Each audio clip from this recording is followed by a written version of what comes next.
Good morning. এই যে বিকুল কেমন ঠান্ডা, খুব ঠান্ডা।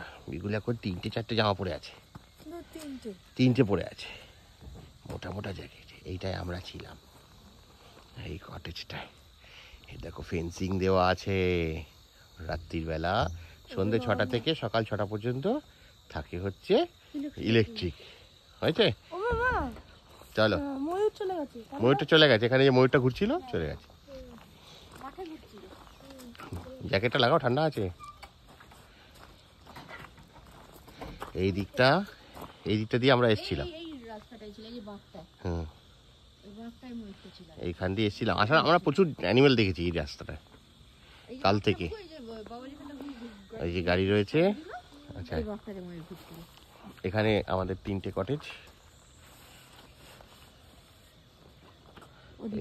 এই 3টে কটেজ, এইগুলো হচ্ছে কম দামি স্ট্যান্ডার্ড।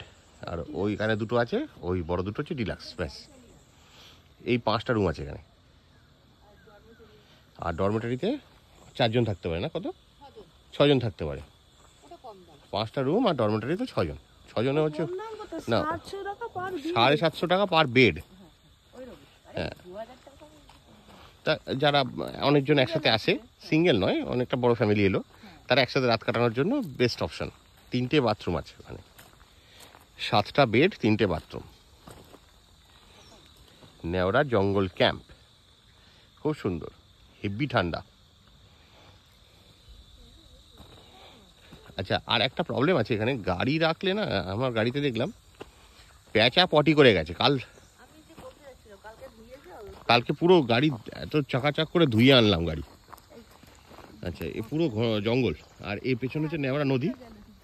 আমরা নেওড়া নদীতে গেছিলাম কাল বিকেলে, গেছিলাম হেঁটে হেঁটে অনেকটা। আচ্ছা, চল। আমার গাড়িতে প্যাঁচা পটি করেছে, আর কিছু করা যাবে না এখন। এখন খাওয়া দাওয়া, কেটে পড়ো। গাছ মুছলাম তো, গাছে তো ভেপার হয়ে আছে, টেম্পারেচার ডিফারেন্স আছে না। চলো আমরা খেয়ে নিই, এখান দিয়ে আমরা বেরিয়ে যাবো। 6টার পরে ঢুকতে দেয় না, এইখানে কারেন্ট দিয়ে দেয়, এখানে আর গাড়ি বেরোবে না। এখানে পুরো ফেন্সিং দেওয়া আছে। এই যে এইখানটা কারেন্ট দিয়ে দেয়। এই যে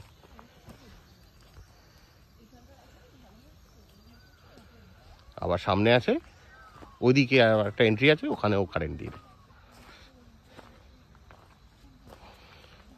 গাছের তলায় রাখিনি, তবুও যে কেন এত পেঁচাপটি করলো কে জানে।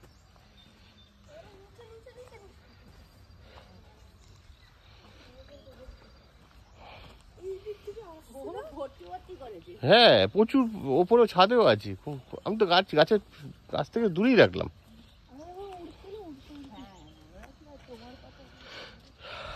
চলো খাওয়া দাওয়া করতে যাই। এদিকটা পুরো জঙ্গল, প্রচুর অ্যানিমেল দেখেছি। এটা কার পার্ক।